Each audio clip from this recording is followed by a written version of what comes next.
Use the Tupperware container as a damp box. It will keep work in progress from drying out. The plaster floor allows you to pour water in the bottom, about 2 to 6 cups, to keep the environment damp. Keep the lid on and don't store any of the other contents inside, except projects that you are working on. Once you believe your project is complete, let it air dry naturally outside of the box. This will be part of a decal design assignment later on in the semester. Just hang on to it for now and make sure that your roommates don't add it to the household collection of tableware.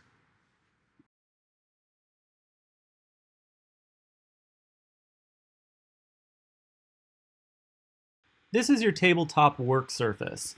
Use it underneath the clay projects that you're working on when you are making slabs, coil building, or pinch potting. Do not cut on this surface or oversaturate it with water or very wet clay, as it would damage or possibly destroy the drywall surface. It's also important not to store your projects on this drywall and inside the Tupperware container, as the drywall will probably begin to mold in the hyper damp environment of the Tupperware container.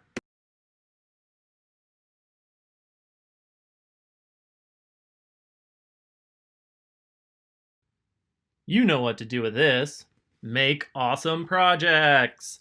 And it's very important to keep it closed and wrapped up in plastic. Just take out what you need for your project and then be sure to wrap it up to keep it from drying out. Use this plastic to wrap projects that you plan on working on for multiple days. It will prevent any drying from taking place.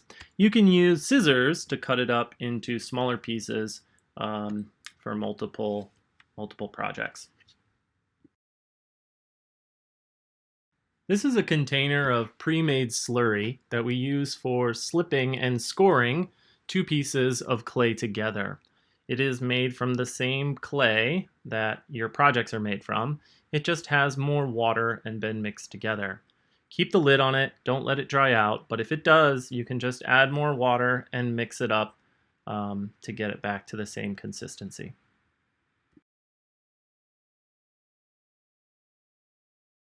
This wooden dowel is very useful for rolling slabs, or also, as you will see in the demo videos, we can use it to smooth out the floors of some of our vessels, cups, bowls, things like that, or use on the interior spaces to stretch our walls while hand building. It does require some care. You can oil it with olive oil, canola oil, or other types of oils. And you'll notice that after some use, the clay may start to stick to it, and that oiling it will help prevent that. Otherwise, you can clean it up with a little bit of water to remove any clay that might be stuck to it. You'll use these slab spacers underneath the rolling pin to give a consistently thick slab. The care is similar to the dowel, where it may be useful to oil them a little bit, and you can clean them up with a little bit of water. They're color-coded to correlate to thickness. One set is slightly thinner, and while the other is slightly thicker.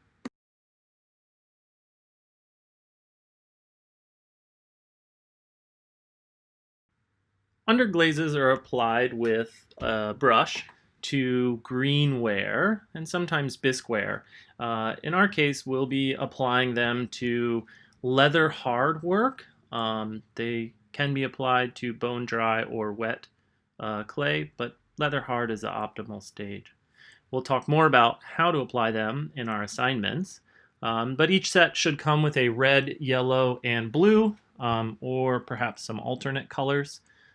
These do not necessarily mix like paint, but you can mix them, and whatever color appears will be the color that it fires to, more or less.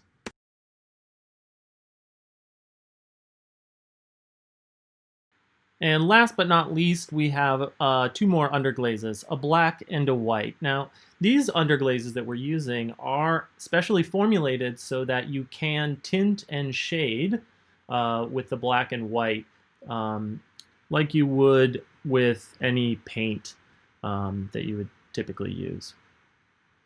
So that's the QC kit unpacked in a nutshell. I'm sure you have lots of questions and other things, so be sure and email your instructor for any clarification that you might need. And we're excited to see what everyone makes.